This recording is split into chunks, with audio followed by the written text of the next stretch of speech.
In the summer of 1867, in a remote farming community outside Sedalia, Missouri, 8-year-old Timothy Caldwell became the subject of the most disturbing medical case study ever documented in the American Midwest. Dr. Samuel Harding, the region's only physician, filled 3 leather-bound journals with observations of a child whose behavior defied every principle of human nature known to 19th-century medicine. The boy appeared normal, even charming to casual observers, but beneath his innocent exterior lay something that medical science of the era simply could not explain. For 6 months, 3 people died in accidents around Timothy Caldwell, along with dozens of farm animals found dead under mysterious circumstances. 11 people who had all, in some way, crossed paths with a child whose smile never reached his pale blue eyes. The official records were sealed by local authorities and hidden away for over a century, but the truth about Timothy Caldwell reveals a darkness that challenges everything we thought we knew about the capacity for evil in childhood. Before we continue with the story of Timothy Caldwell and the terror that gripped Sedalia County, if this story intrigues you, make sure to subscribe to our channel and ring that notification bell so you never miss our deep dives into America's darkest historical mysteries. And please, let us know in the comments what state or city you're listening from. We love hearing from our community of mystery enthusiasts around the world. The events that would make Timothy Caldwell infamous began not with violence, but with loss. The Missouri of 1867 was a state still bleeding from the wounds of civil war. Towns like Sedalia had sent their young men to die on distant battlefields, leaving behind widows, orphans, and communities struggling to rebuild. The Caldwell farm, nestled in a valley 15 miles south of town, had once been prosperous. James and Martha Caldwell had built their homestead with dreams of raising cattle and corn, but those dreams died with James at the Battle of Wilson's Creek in 1861. Martha tried to maintain the farm alone, but consumption took her lungs in the bitter winter of 1865. Their son Thomas, barely 21, inherited land he couldn't work and debts he couldn't pay. When Thomas received word that his brother William had died at Andersonville prison, leaving behind a widow and 8-year-old son, he saw both burden and opportunity. The boy, Timothy, would need a home, and Thomas needed help with the endless work of farming. Thomas Caldwell was a hard man, made harder by war and loss. His wife, Sarah, had grown sharp-tongued and bitter during their childless years. Neither was particularly suited for raising a child, especially one who arrived at their door in the spring of 1866, carrying nothing but a small cloth bag and eyes that seemed far too old for his young face. Timothy Caldwell was small for his age, with pale skin that burned easily in the Missouri sun and blonde hair that his Aunt Sarah kept cut short to keep the lice away. He spoke little of his life before the farm, offering only fragments when pressed. His father had been a soldier. His mother had coughed blood. He had lived with neighbors for a while after she died. What struck adults most about Timothy was his politeness. He always said, "Yes, sir," and "Yes, ma'am." He never complained about work or punishment. He seemed in every way to be the model of a well-behaved child. Dr. Samuel Harding first encountered Timothy in June of 1866, when the boy accompanied his uncle to town for supplies.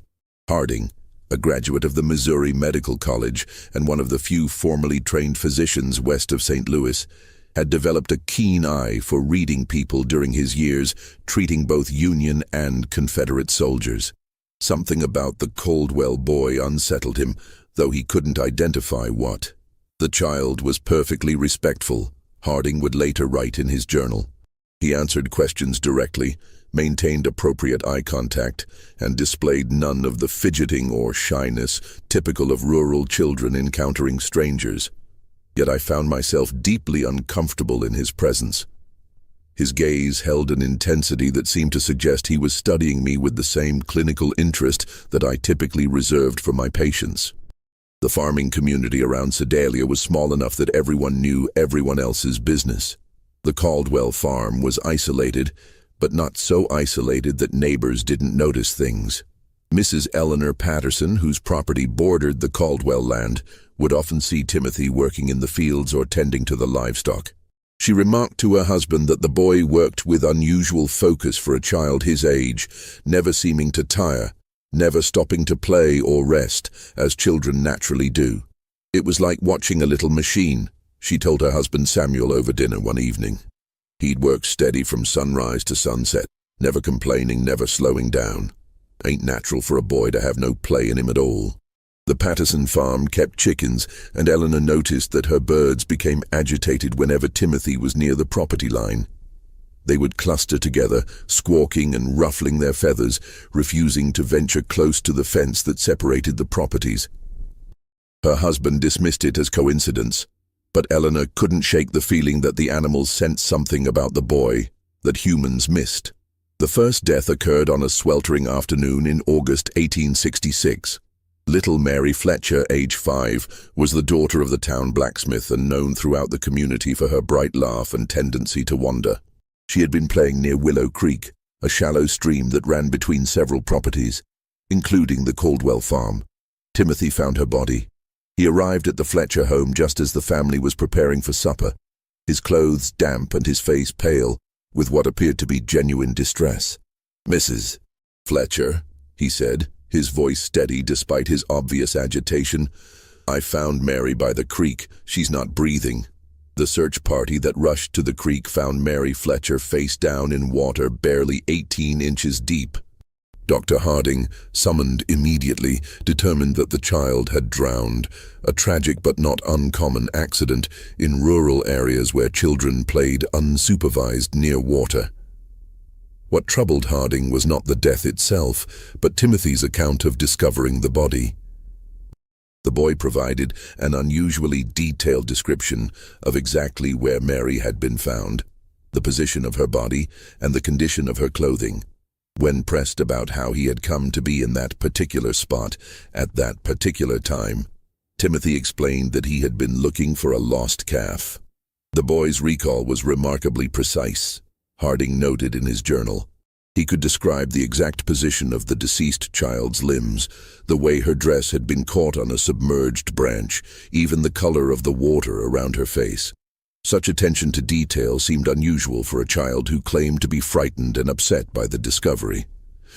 Thomas Caldwell, when questioned, confirmed that one of their calves had indeed gone missing that morning and that he had sent Timothy to search the creek area. The calf was found 2 days later, healthy and grazing in a meadow nearly a mile from where Mary Fletcher had drowned. The Fletcher family, devastated by their loss, received Timothy's sympathy with gratitude.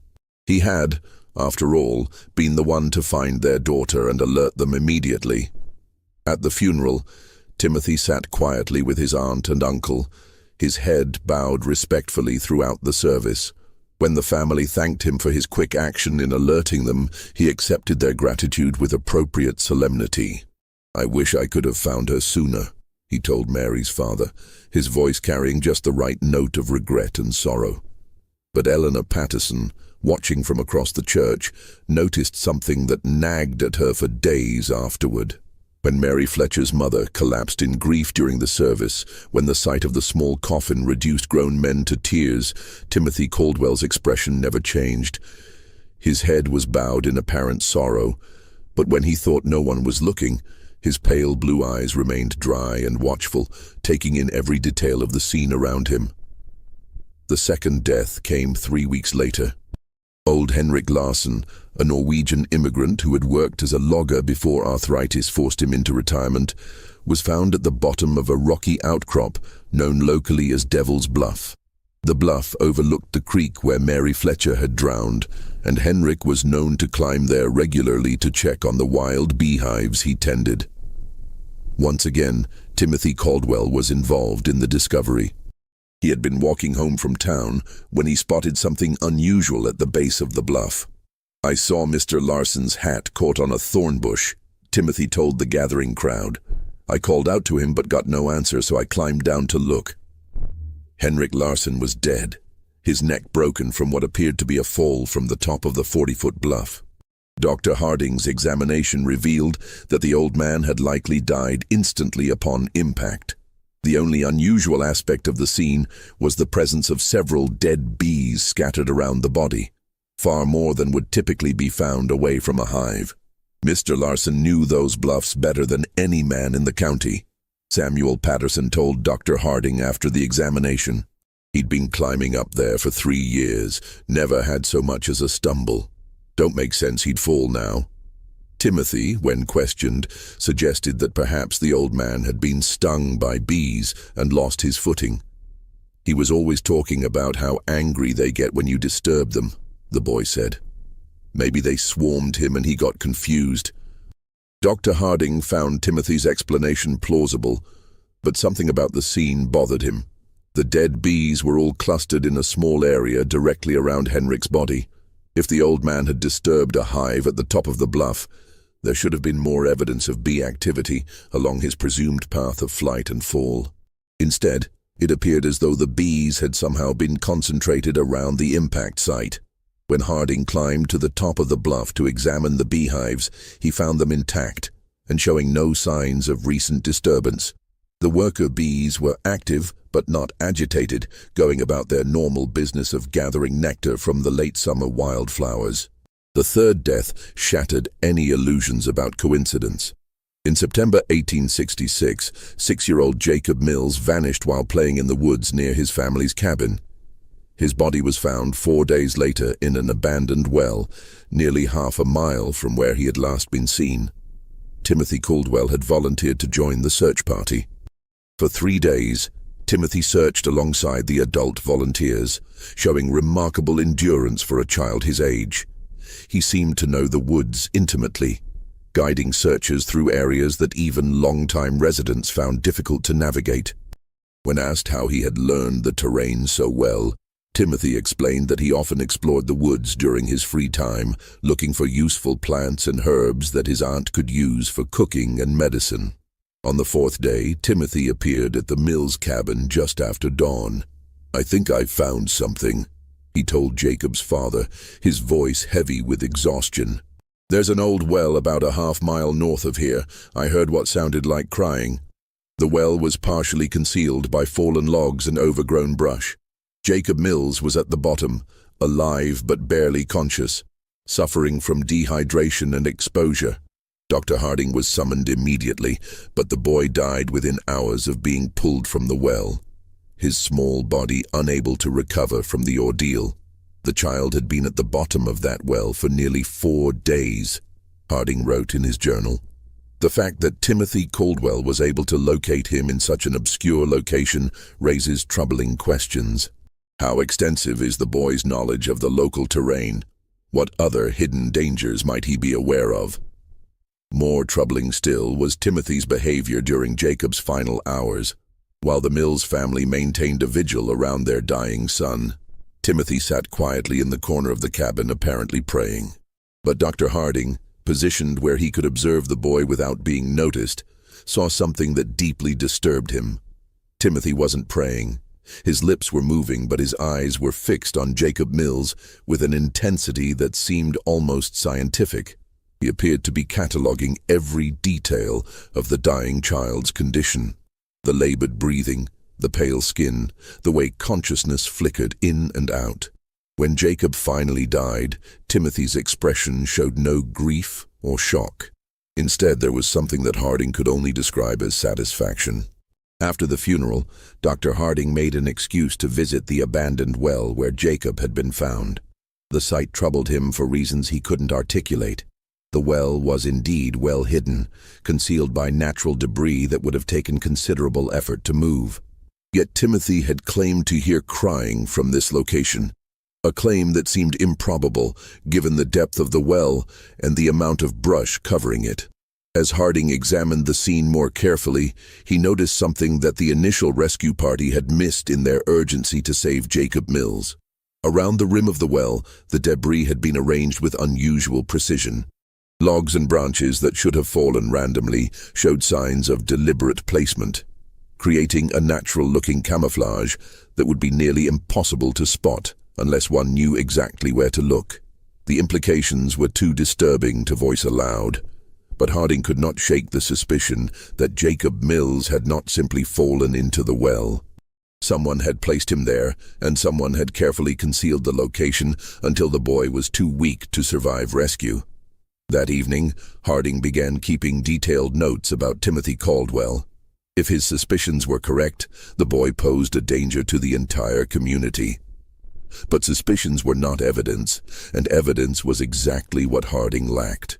The problem was that Timothy Caldwell was, by all appearances, a model child. He attended church regularly with his aunt and uncle, sitting quietly through services and reciting prayers with appropriate reverence. He worked diligently on the farm, completing tasks that would challenge many adult workers. He spoke respectfully to his elders and showed proper deference to authority figures. Most importantly, Timothy had plausible explanations for his presence at each tragedy. He had been looking for a lost calf when he found Mary Fletcher. He had been walking home from town when he spotted Henrik Larsson's hat. He had volunteered to help search for Jacob Mills, as any concerned member of the community would do. But Harding's medical training had taught him to look beyond surface appearances. In treating wounded soldiers, he had learned to recognize the signs of men who killed not from patriotic duty or desperate necessity, but from something darker and more fundamental. There was a coldness in such men, a disconnection from normal human emotion that manifested in subtle ways: too little reaction to horror, too much interest in suffering, an ability to discuss violence with clinical detachment. Timothy Caldwell displayed all of these characteristics, but compressed into the body and face of an 8-year-old child. Dr. Harding's investigation began in earnest in October 1866. Using his position as the community's physician, he made regular visits to farms and homes throughout the area, ostensibly checking on the health of families still recovering from the hardships of war. In reality, he was gathering information about Timothy Caldwell. What he discovered painted a disturbing picture of a child who seemed to exist at the center of an ever-widening circle of misfortune. Livestock on neighboring farms had been dying at unusual rates, not from disease, but from what appeared to be accidental injuries. Chickens were found with broken necks, apparently killed by foxes that left no other signs of predation. Pigs suffered mysterious wounds that became infected and led to death. Horses developed sudden lameness that forced farmers to put them down. Mrs. Eleanor Patterson confided to Dr. Harding that she had lost 17 chickens in the past 2 months. "It's the strangest thing," she said. "They're dying 1 or 2 at a time, always found in the morning with their necks broken clean. My husband thinks it's foxes, but I've never seen fox sign around the coop. And the way they're killed, it's too neat, too careful." When Harding examined the most recent casualties, he found evidence that supported Eleanor's suspicions. The chickens had been killed with precise force applied to specific points on their necks, a technique that required considerable knowledge of anatomy. It was not the random violence typical of predator attacks, but something much more deliberate and controlled. Similar patterns emerged on other farms. James Wickham had lost 3 calves to what he described as freak accidents. Animals that had somehow managed to strangle themselves on ropes or wedge their heads in fence rails in ways that defied logical explanation. Robert Dunham's prize bull had fallen into a ditch and broken its leg, despite being one of the most sure-footed animals in the county. In every case, the affected farms were within walking distance of the Caldwell property, and in several instances, neighbors reported seeing Timothy in the vicinity around the time of the incidents. "I saw him walking along our fence line the morning before we found the calf," James Wickham told Dr. Harding. "Thought it was odd, him being so far from home, but the boy was always polite when he saw me. Waved and called out a greeting like he was taught proper." Dr. Harding also began paying closer attention to Timothy's behavior during his routine medical visits to the Caldwell farm.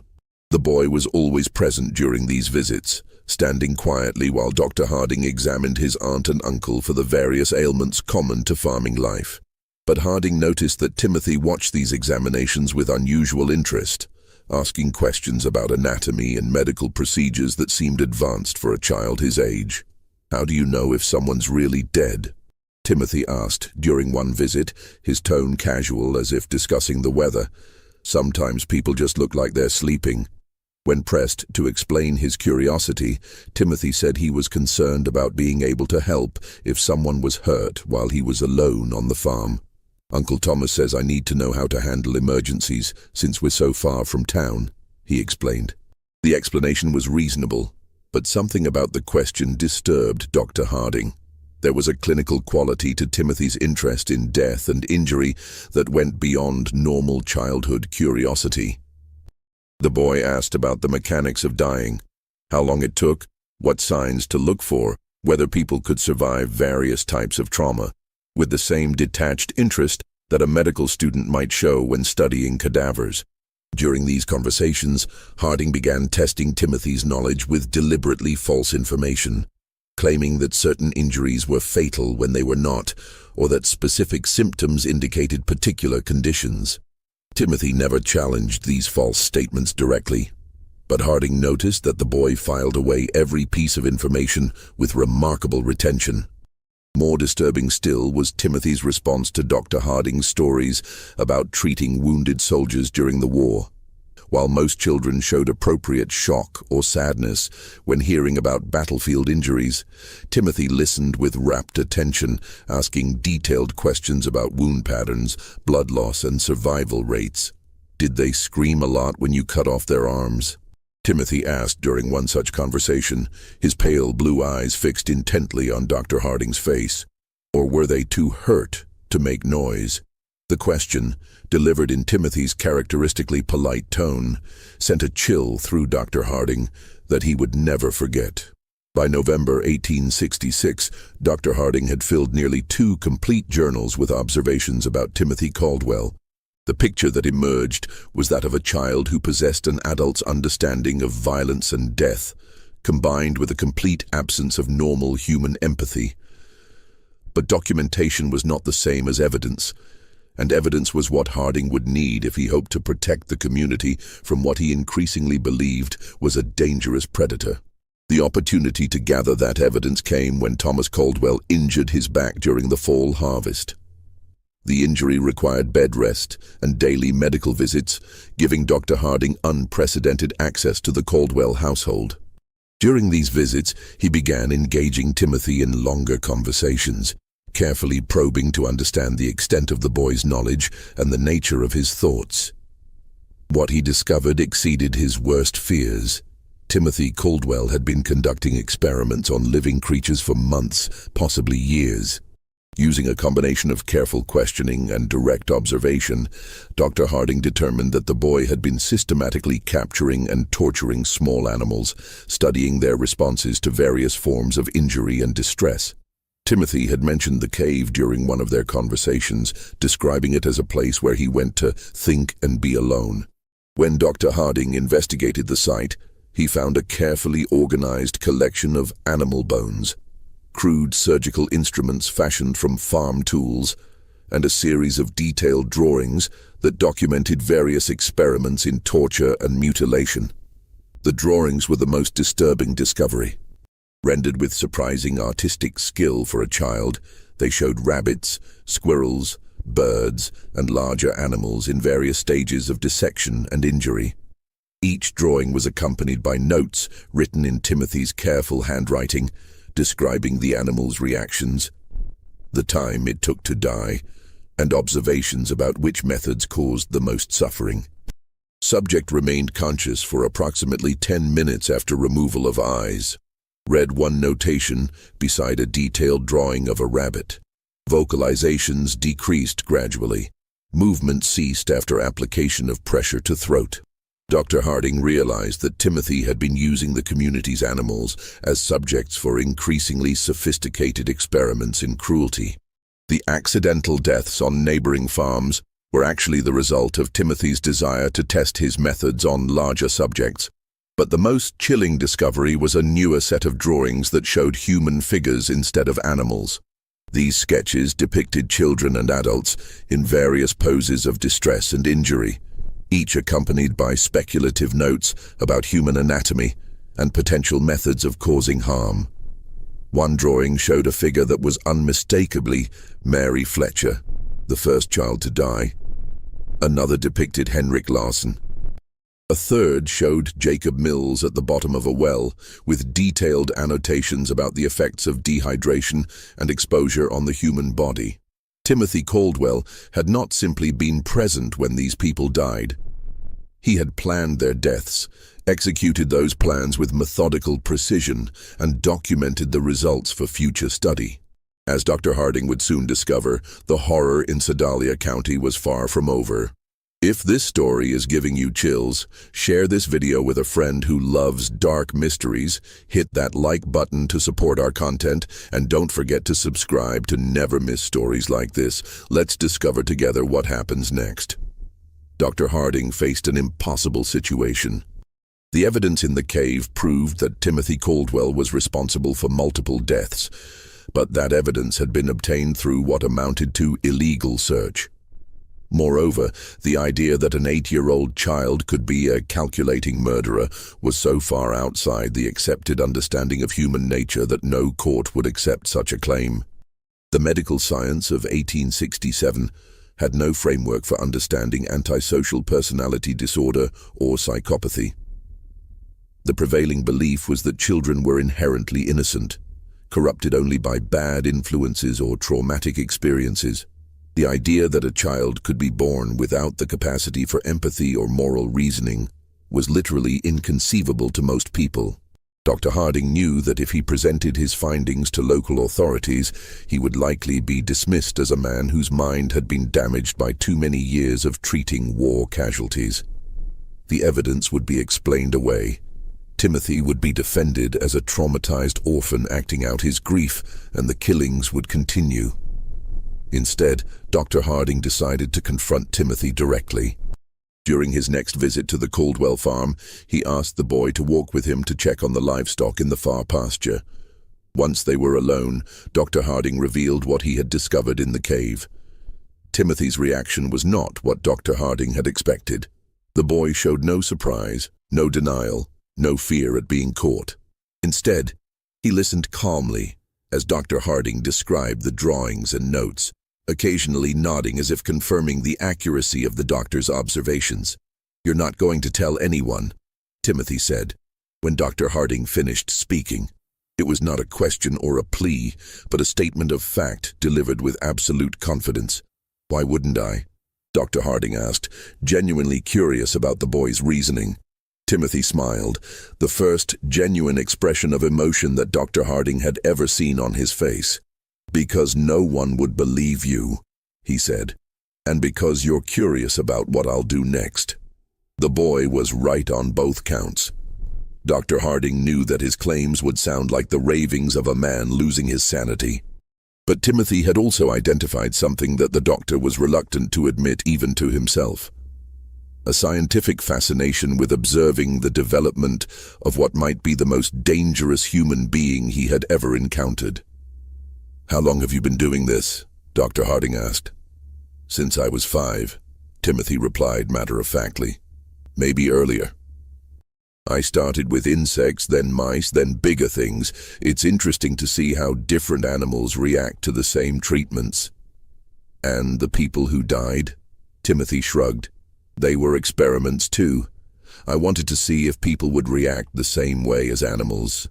They do, mostly, but they're better at understanding what's happening to them. That makes it more interesting." Dr. Harding felt a chill that had nothing to do with the November air. "What are you planning to do next?" Timothy considered the question seriously before answering. "I need to find out what happens when you hurt someone who trusts you completely. Someone who wouldn't suspect anything until it was too late." The implication was clear. Timothy was planning to kill his aunt and uncle. Dr. Harding knew he had perhaps days, possibly only hours, before Timothy acted on his plans. The boy had revealed his intentions with the casual confidence of someone who believed himself untouchable, and past experience suggested that Timothy did not delay once he had decided on a course of action. That evening, Dr. Harding visited Sheriff William Crawford in Sedalia. Crawford was a practical man who had served with distinction in the Union Army and had little patience for theories or speculation. But he also trusted Dr. Harding's judgment and was willing to listen to evidence, regardless of how unusual the circumstances might be. Dr. Harding presented his case carefully, focusing on verifiable facts rather than psychological theories. He showed Crawford the drawings and notes from the cave, pointed out the pattern of deaths and accidents surrounding Timothy, and documented the boy's unusual knowledge of anatomy and violence. Most importantly, Dr. Harding revealed Timothy's stated intention to kill his aunt and uncle. This was information that could not be ignored, regardless of the source. "Even if half of what you're telling me is true," Sheriff Crawford said after reviewing the evidence, examining each disturbing drawing with growing alarm, "we can't arrest a child for drawings and suspicions, but we can watch him, and we can be ready to act if he tries anything." Crawford studied the anatomical precision of Timothy's sketches, noting details that even his experience as a Civil War veteran hadn't prepared him for. The two men spent hours developing their strategy, bringing in Crawford's most trusted deputies, men who had served under him during the war and could be counted on to remain steady under pressure. Dr. Harding and Sheriff Crawford developed a comprehensive plan. Dr. Harding would arrive at the Caldwell farm at his usual time, bringing laudanum ostensibly for Thomas's pain management, but actually to keep both Thomas and Sarah sedated enough to prevent Timothy from harming them easily.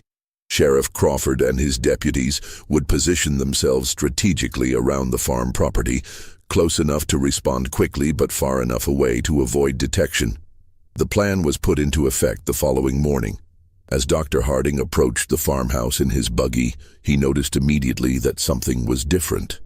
The usual morning sounds of farm activity, chickens pecking in the yard, pigs grunting in their pen, were absent. The property held an unsettling quiet that made his skin crawl. Timothy appeared in the doorway before Dr. Harding had even climbed down from his buggy. The boy stood perfectly still, his pale blue eyes tracking the doctor's movements with predatory focus. He was dressed in his usual work clothes, but Dr. Harding noticed that Timothy's sleeves were rolled up past his elbows, and his hands appeared to have been scrubbed recently, the kind of thorough cleaning that suggested preparation for messy work. "Good morning, Dr. Harding," Timothy said, his voice carrying its characteristic politeness, but something underneath had changed. There was an anticipation there, an excitement that the boy was struggling to contain. "I've been waiting for you." The words sent a chill through Dr. Harding. Timothy's use of waiting suggested that he had been expecting this visit, had perhaps even been counting on it as part of whatever plan he had set in motion. Inside the house, Dr. Harding found Thomas and Sarah Caldwell in their bedroom, both apparently sleeping peacefully. But as he approached Thomas's bed to check his condition, he noticed that the man's breathing was unusually shallow, and his skin had taken on a grayish pallor that suggested more than natural sleep. "What did you give them?" Dr. Harding asked quietly, not turning to look at Timothy but knowing the boy was watching every move he made. "Just some herbs I found in the woods," Timothy replied, his tone innocent but his choice of words deliberate. "There are so many interesting plants growing wild around here. Some of them have very useful properties." Dr. Harding checked Thomas's pulse and found it weak but steady. Sarah showed similar symptoms. She was deeply unconscious but still alive. Whatever Timothy had used, he had been careful about the dosage. The boy wanted his victims helpless but alive, at least for now. "They're not going to wake up for several hours," Timothy continued conversationally. "That should give us plenty of time to talk without interruption." The conversation that followed was unlike anything Dr. Harding had ever experienced. Timothy spoke about murder and torture with the clinical detachment of a medical professor discussing anatomy. He described his experiments on animals and humans with scientific precision, explaining his methodologies and the insights he had gained from each death. "Mary Fletcher taught me that drowning is actually quite slow," Timothy said, settling into a chair as if beginning a pleasant afternoon chat. "Everyone thinks people just slip under the water and disappear, but that's not how it works at all. There's struggling and panic, and this interesting pattern of breathing attempts before the person finally gives up. I had to hold her down for almost 3 minutes before she stopped fighting." Dr. Harding felt his blood turn to ice. You held her under the water. Timothy nodded eagerly. She was playing by the creek and I told her I'd found a pretty stone on the bottom. When she bent over to look, I just pushed her head down and held it there. She was so small that it didn't take much strength, but she fought harder than I expected. That's when I realized that people have much stronger survival instincts than animals. And Henrik Larsson? That was more complicated, Timothy admitted. I couldn't overpower him physically, so I had to be more creative. I knew he checked his beehives every Thursday morning, so I went up to the bluff the night before and loosened some of the stones along the edge. Then I collected bees from one of his hives and put them in a cloth bag. Timothy's eyes gleamed as he described his methodology. When Mr. Larsson climbed up to check the hives, I was waiting behind some rocks. I threw the bag of bees at his face and started shouting that there was a massive swarm attacking him. He panicked and stumbled backward, right over the edge where I'd weakened the stone barrier. The fall killed him instantly, just like I calculated it would. And Jacob Mills. Jacob was the most interesting of all, Timothy said, his voice taking on the tone of a teacher sharing a particularly fascinating lesson. I didn't kill him quickly like the others. I wanted to see what would happen if someone died slowly, over several days. So I convinced him to follow me into the woods by telling him I'd found a family of baby raccoons. Timothy paused, seeming to savor the memory. Jacob was so concerned about the imaginary baby animals that he didn't think twice about the danger. I helped him climb down into the well, then I moved the logs and brush to cover the opening. I visited him every day for 4 days, bringing him just enough water to keep him alive, but not enough to let him recover his strength. Dr. Harding realized that Timothy was no longer speaking hypothetically about future experiments. The boy had specific plans, and those plans clearly included the people currently in the house. "What are you planning to do with your aunt and uncle?" Dr. Harding asked directly. Timothy's genuine smile returned, broader than Dr. Harding had ever seen it. "That's where you come in, Dr. Harding. See, all of my previous experiments have been with people who didn't know what was happening to them until it was too late. But you're different. You understand exactly what I am and what I'm capable of. That makes you the perfect subject for a completely new type of study."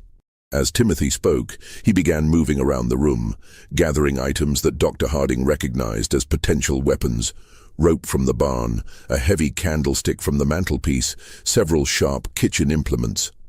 The boy organized his tools with methodical precision, as if preparing for surgery. "I want to find out what happens when someone who knows they're going to die tries to save people they care about," Timothy continued, his excitement growing. "Will you sacrifice yourself to save Uncle Thomas and Aunt Sarah? Will you try to fight me even though you know I've planned for that possibility? Will you try to run away and abandon them to save yourself?" Dr. Harding knew that the time for conversation had passed. Timothy had revealed enough of his plans to make clear that everyone in the house was in immediate mortal danger. He drew the pistol from his medical bag and pointed it at the boy. "Step away from the knives, Timothy," Dr. Harding said, his voice steady despite his racing heart. Timothy looked at the pistol with interest rather than fear. "That's a Navy Colt, isn't it?" he asked conversationally. "I've seen pictures of them in books about the war. How many bullets does it hold?" "6, Dr. Harding replied automatically, then immediately regretted providing the information. "And how many people are you trying to protect?" Timothy asked. "There's Uncle Thomas, Aunt Sarah, yourself, and presumably the 3 law enforcement officers outside. That's 6 people if my counting is correct. So even if you shoot me, you'll have used up all your ammunition." Timothy moved closer, no longer bothering to stay out of pistol range. "You want to know how I became what I am?" he said, his voice taking on an almost hypnotic quality. "You want to understand whether I was born this way or whether something made me this way. You want to know if there are others like me and how to recognize them before they start killing." Each statement was true, and Timothy's ability to identify and exploit Dr. Harding's intellectual curiosity was as frightening as his capacity for violence.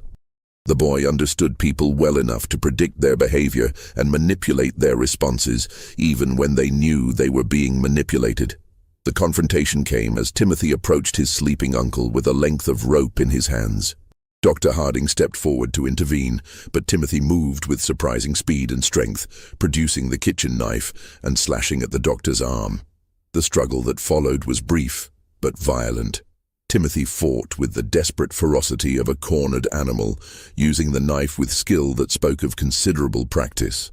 The boy was smaller and weaker than Dr. Harding, but he was also faster and more agile, and he fought with the calculated precision of someone who had studied anatomy extensively.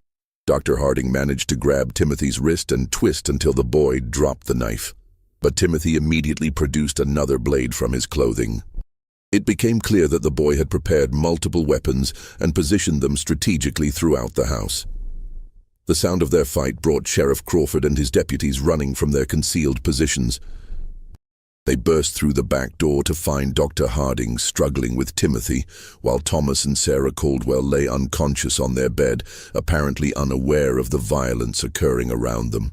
Deputy Mitchell quickly subdued Timothy, while Dr. Harding caught his breath and checked on the unconscious couple. When the dust settled, Timothy Caldwell sat calmly in the corner of the room, his clothes torn and his face bloodied, but his pale blue eyes still holding that same cold intelligence that had first disturbed Dr. Harding so many months earlier. "You can't prove anything," Timothy said as the deputies secured him with ropes. "Nobody will believe that a child did all those things." Sheriff Crawford looked down at the boy with a mixture of disgust and fascination. "Maybe not," he said, "but we don't have to prove everything. Attempting to murder your family is enough to see you locked up, regardless of your age." Timothy smiled at that, the same genuine expression of emotion that Dr. Harding had seen the day before. "You won't hang me," he said with absolute confidence. "I'm too young and I'm too interesting. Someone will want to study me instead." Just when we thought we'd seen it all, the horror in Sedalia County intensifies. If this story is giving you chills, share this video with a friend who loves dark mysteries. Hit that like button to support our content. And don't forget to subscribe to never miss stories like this. Let's discover together what happens next. Timothy Caldwell was wrong about his fate, but right about the impossibility of proving his crimes. When Sheriff Crawford attempted to present the evidence from the cave to county prosecutors, he encountered exactly the resistance that Dr. Harding had predicted. The drawings and notes were dismissed as the products of a disturbed child acting out trauma from his parents' deaths. The pattern of accidents and deaths was attributed to coincidence compounded by Timothy's unfortunate habit of being helpful during emergencies. The attempted murder of Thomas and Sarah Caldwell, however, could not be explained away. 3 law enforcement officers had witnessed Timothy attacking his sleeping relatives with clear intent to kill. Even the most sympathetic observers could not argue that an 8-year-old boy would attack family members with a knife unless something fundamental was wrong with his character. The legal system of 1867 had no framework for dealing with violent children. Timothy was too young for adult prosecution, but too dangerous for simple placement in an orphanage or reformatory. The case created unprecedented challenges for Missouri's justice system, attracting attention from legal scholars and medical professionals throughout the region. After weeks of legal wrangling and consultation with experts from as far away as Boston and Philadelphia, a compromise was reached. Timothy would be remanded to the custody of the Missouri State Hospital for the Insane in Fulton, where he would be studied and treated by the most advanced alienists available in the region. The decision satisfied no one completely.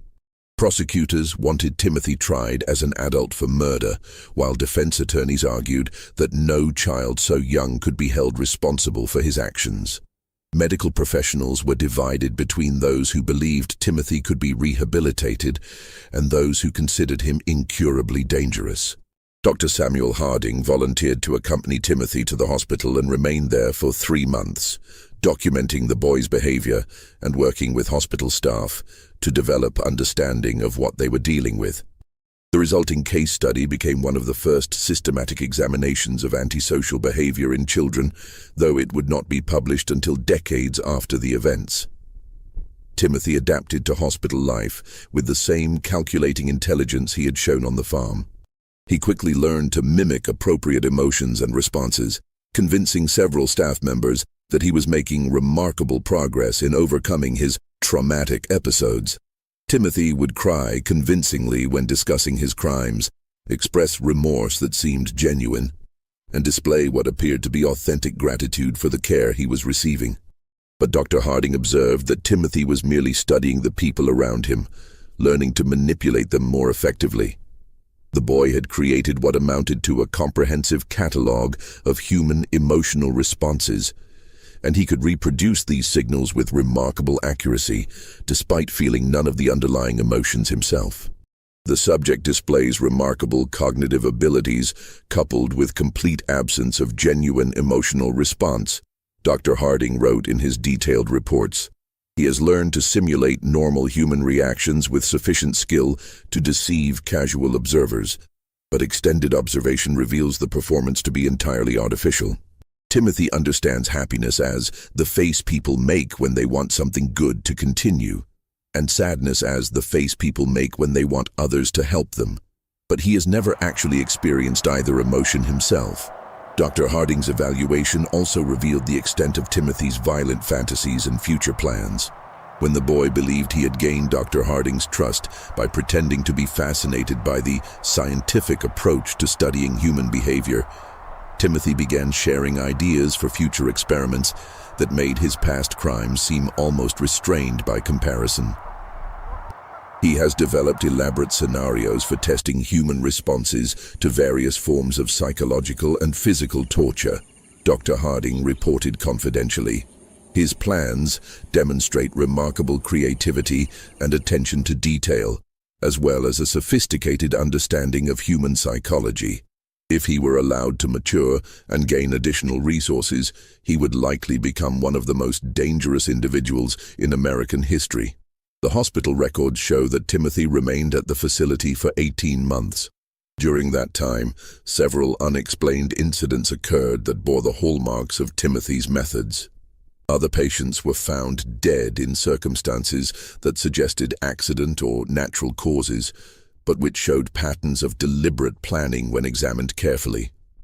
3 elderly patients died from apparent heart failure after interacting with Timothy, though all had been in relatively good health previously. 2 younger patients suffered what appeared to be accidental falls that resulted in serious injuries. But both incidents occurred in areas where Timothy had been seen earlier in the day. Most disturbing were the reports of patients who claimed Timothy had been visiting them at night, standing silently beside their beds and watching them sleep. Hospital staff who worked closely with Timothy also began experiencing unusual problems. Several nurses reported persistent nightmares after spending time with the boy, dreams that often featured detailed scenarios of violence and death. 2 attendants requested transfers to other wards, claiming that they felt constantly watched, even when Timothy was supposedly confined to his room. Dr. Martha Fitzgerald, who had been brought in to provide additional expertise in treating Timothy, discovered that the boy had been keeping a secret journal. Timothy had convinced one of the nurses to provide him with paper and pencil for therapeutic writing exercises, claiming that recording his thoughts and feelings would help him process his emotions more effectively. The journal appeared to contain exactly what Timothy had claimed: daily entries describing his thoughts, his regrets about past actions, and his hopes for future rehabilitation. The writing was appropriately childlike in its language and emotional content, and it painted a picture of a deeply troubled but fundamentally redeemable young person struggling to overcome traumatic experiences. But Dr. Fitzgerald's training in European psychiatric techniques included familiarity with coded communication systems. When she applied analytical methods to Timothy's journal, she discovered that the innocent-seeming entries contained a sophisticated cipher system. The decoded messages revealed Timothy's true thoughts and plans in disturbing detail. Rather than experiencing remorse or rehabilitation, he was conducting a systematic study of the hospital, its staff, and its security procedures. His goal was not merely to escape, but to use his time in confinement to develop more advanced techniques for manipulation and murder. Day 47. Dr. F believes my tears during today's session were authentic. Read 1 decoded entry. Her response pattern indicates increased sympathy and reduced suspicion. Estimate 3 more weeks of consistent performance will be required to establish sufficient trust for physical contact during sessions. The discovery of Timothy's coded journal led to an immediate tightening of security procedures and a reduction in his contact with hospital staff. But Timothy adapted to these changes with characteristic flexibility, shifting his focus from manipulation to information gathering about hospital routines and potential escape routes. In the summer of 1868, Timothy Caldwell disappeared from the Missouri State Hospital under circumstances that were never fully explained. The official investigation concluded that he had somehow managed to escape during a transfer between buildings, despite being under constant supervision by multiple guards. Dr. Harding suspected that Timothy's escape had been far more sophisticated than the official report suggested. The boy had demonstrated remarkable patience and planning ability throughout his confinement, and it seemed likely that he had spent months preparing for his departure. Evidence discovered after Timothy's disappearance suggested that he had been manipulating the facility staff far more successfully than anyone had realized.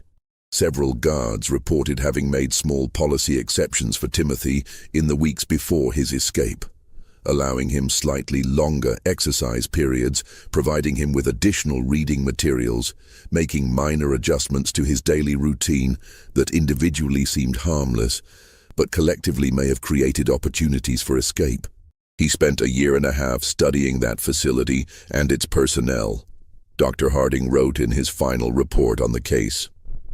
By the time he made his move, he understood the psychology of every person who worked there better than they understood themselves. His escape wasn't an act of desperation, it was the culmination of a carefully executed plan. In the months and years following Timothy's disappearance, Dr. Harding began collecting reports of suspicious deaths and accidents throughout the Midwest. Many of these incidents bore hallmarks that seemed consistent with Timothy's methods. Carefully staged accidents that resulted in death, evidence of systematic torture of animals, and the presence of a child who seemed unusually helpful and emotionally mature. The challenge was that Timothy would now be older, potentially strong enough to overpower adult victims, and certainly sophisticated enough to avoid the mistakes that had led to his original capture. His time of intensive study in human psychology, combined with his natural intelligence and complete lack of moral restraint, had created something unprecedented in American criminal history. Dr. Harding spent the remaining years of his career tracking these reports and attempting to develop a comprehensive understanding of what Timothy Caldwell represented. His private journals, discovered after his death in 1891, contained hundreds of pages documenting cases that might have involved Timothy, along with theoretical discussions about the nature of evil and the possibility that some individuals might be born without the capacity for moral reasoning. The broader implications of Timothy's case continued to influence discussions about criminal justice, child psychology, and mental health treatment for decades after his disappearance. His ability to deceive trained professionals raised uncomfortable questions about the reliability of psychiatric evaluation, while his manipulative skills highlighted the potential dangers of assuming that all children are inherently innocent and redeemable. The Caldwell farm was abandoned after Thomas and Sarah recovered from their ordeal. Neither could bear to remain in the place where they had unknowingly harbored a killer for nearly 2 years. The property eventually reverted to the county and was sold to developers in the 1890s, but local residents avoided the area for decades afterward. The cave where Timothy had conducted his experiments was sealed by Sheriff Crawford shortly after the boy's arrest, but the location was never forgotten by those who knew of its significance. Local legend claimed that the cave was cursed and that animals would not graze in the surrounding area. Dr. Harding's journals were donated to the Missouri Historical Society in 1923 by his daughter, who felt that the scientific value of her father's observations outweighed concerns about the disturbing nature of the content.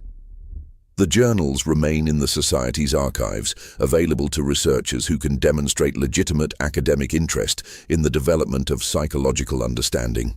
Thomas and Sarah Caldwell never spoke publicly about their experience with Timothy, but both lived under assumed names for the remainder of their lives, apparently fearing that the boy might someday return to finish what he had started. Sarah died in 1889, and Thomas followed in 1894. Neither ever had children of their own. In his final journal entry, written just days before his death in 1891, Dr. Harding reflected on the broader implications of Timothy's case. "I have spent 24 years trying to understand what Timothy Caldwell represented, and I fear I have reached a disturbing conclusion. Timothy was not an aberration. He was a glimpse into what human beings might become when stripped of the moral and emotional constraints that we consider fundamental to our nature. If he survived to adulthood, then somewhere in America, there walks a man who understands human psychology better than any trained professional, who can manipulate people with supernatural skill, and who views the rest of humanity as nothing more than subjects for experimentation." This mystery shows us that evil can wear the face of innocence, and that our assumptions about childhood and human nature may be dangerously naive. The case of Timothy Caldwell forces us to confront uncomfortable questions about the nature of moral development and the possibility that some individuals may be born without the capacity for empathy or conscience that we consider fundamental to humanity. What do you think of this story? Do you believe everything was revealed, or might there be more to Timothy Caldwell's fate than the official records suggest? Leave your comment below and let us know your thoughts about this disturbing chapter in American history. If you enjoyed this tale and want more horror stories like this, subscribe, hit the notification bell, and share with someone who loves mysteries as dark and complex as this one. Remember, the truth is often more terrifying than fiction, and history holds secrets that continue to challenge our understanding of human nature. See you in the next video.